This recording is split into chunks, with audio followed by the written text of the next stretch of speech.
ఎర్రటి కందులు తెచ్చాడు. శ్రీమంతుడై కొత్త అన్నాడు, అత్తారింటికి వచ్చాడు. అమ్మాయి బుట్టలో ఎర్రటి సిక్కులు తెచ్చాడు. చీకటి వెలుగబట్టి చల్లటి చేస్తుంటే తలతో సారాల పైన మదిలో తెల్లవారే. నింగిలో చుక్కలు పిచ్చి వేలావి పెట్టేస్తుంటే రంగురంగులు అచ్చు జమ్ముకులు గొప్పమ్మలో పట్టు పల్పిని కట్టుకున్నట్టు అమ్మాయి వలె పట్టు గట్టిని ముచ్చటకున్నాయే.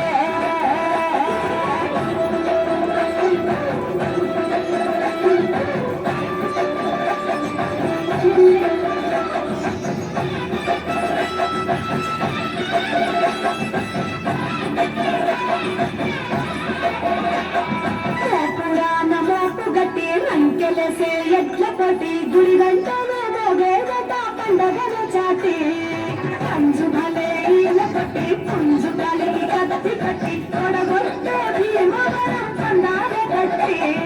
రాయలసీమ రాజసము, కన్నదిసీమ పౌరుషము, కోనసీమ అవతారము, గోదావరి మనుషుల ఎగరారము.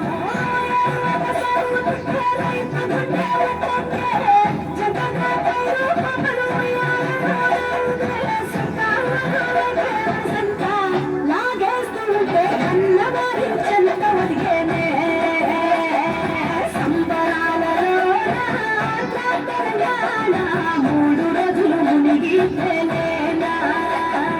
వేరు వేరు గుండా కలుగు బిడ్డలేనా, అమ్మ కడుపు చల్లదుండాలన్నా.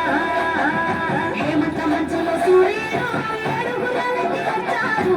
ఉత్తర దిక్కులో వెచ్చటి కందులు తెచ్చాడు. శ్రీమంతుడై కొత్త అన్నాడు, అత్తారింటికి వచ్చాడు. అమ్మాయి బుగ్గలో ఎర్రటి సిగ్గులు తెచ్చాడు.